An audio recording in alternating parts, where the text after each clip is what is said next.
मेरे व्यापार का रहस्य है। वैसे भी अगर आपको विश्वास नहीं है तो यह पैसा कर्ज के रूप में दे सकते हो। मैं यह पैसा ब्याज सहित आपको लौटा दूंगा। मैं तुम्हें कर्ज कैसे दे सकता हूँ? तुम्हारे पास कोई धन संपत्ति नहीं है। आप मेरे उन पैसों के लिए क्या वादा कर सकते हो? आप मुझ पर शक कर रहे हो बिरजू भाई। आप जानते हैं कि मेरे पास मेरा घर है, इसलिए उस घर को आप मुझसे वादा के रूप में ले सकते हैं और एक समझौता लिखे तो आपको भी सुरक्षित महसूस होगा और मुझ पर विश्वास होगा। मोहन के ऐसे बात को सुनकर बिरजू को राहत दी, क्योंकि उसे पता था उधार देना, वह भी ब्याज और सही दस्तावेज के साथ, बिरजू को फायदा का सौदा लग रहा था। ठीक है, मैं तुम्हें पैसा दूंगा, लेकिन एक शर्त पर। प्रति 100 रुपए पर 10 रुपए तक का ब्याज लगेगा। आपको बिना सफल हुए भी ब्याज का भुगतान करना पड़ेगा। ठीक है बिरजू, मैं आपका सारा पैसा समय पर लौटा दूंगा।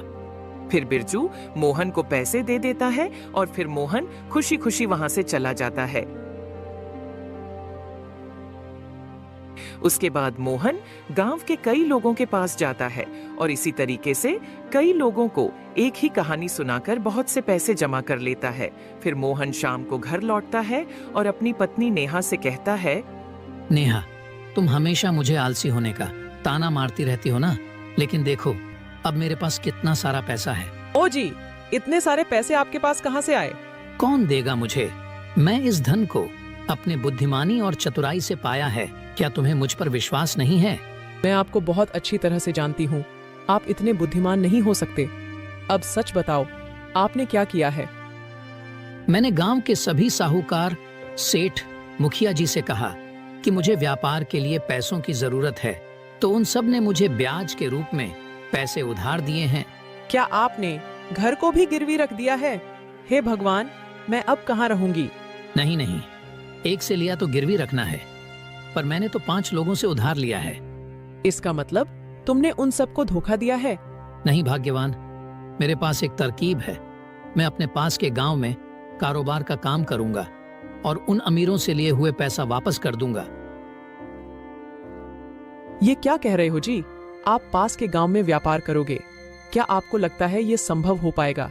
कैसे आप उन लोगों के पैसे वापस करोगे? अभी तो हमारे पास यह घर भी है, पर लगता है कुछ दिनों में ये घर भी बिक जाएगा। मुझे नहीं पता है कि क्या करना है। मुझे सुझाव मत दो। मैं पास के गांव में जाकर अपने मित्र से मिलूंगा। छोड़ो, जाने दो। तुम्हें जो करना है वह करो। मैं तो अब चुप ही रहूंगी। मैं अब परेशान हो गई हूँ। अगले दिन मोहन पड़ोस के गांव में अपने मित्र से मिलने के लिए निकल पड़ता है। वह एक जंगल के रास्ते से जा रहा होता है। तभी वह रास्ते में एक साधु को देखता है जो एक पेड़ के नीचे तपस्या कर रहा था।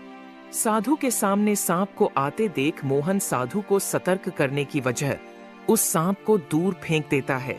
फिर थोड़ी देर के बाद साधु का ध्यान टूटता है।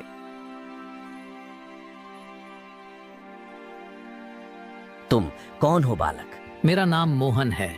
मैं काशीपुर का निवासी हूँ। मैं अपने मित्र से मिलने के लिए पास के गांव में जा रहा हूँ। तभी मैंने आपको तपस्या करते हुए देखा। मैंने आपके सामने एक सांप को आते देखा, फिर मैंने उस सांप को दूर फेंक दिया। अगर मैं ऐसा ना करता तो वह सांप आपको चोट पहुंचा सकता था, इसलिए मैं उस सांप को दूर फेंककर आपकी जान बचाई है। ऐसा कहते हुए मोहन ने साधु को वह सांप दिखाया जिसे मोहन ने फेंका था। मोहन के काम से खुश होकर साधु ने मोहन से कहा, बहुत अच्छे पुत्र, तुमने अपने जान जोखिम में डालकर मेरी जान बचाई है, इसलिए मैं आपको एक वरदान देना चाहता हूँ।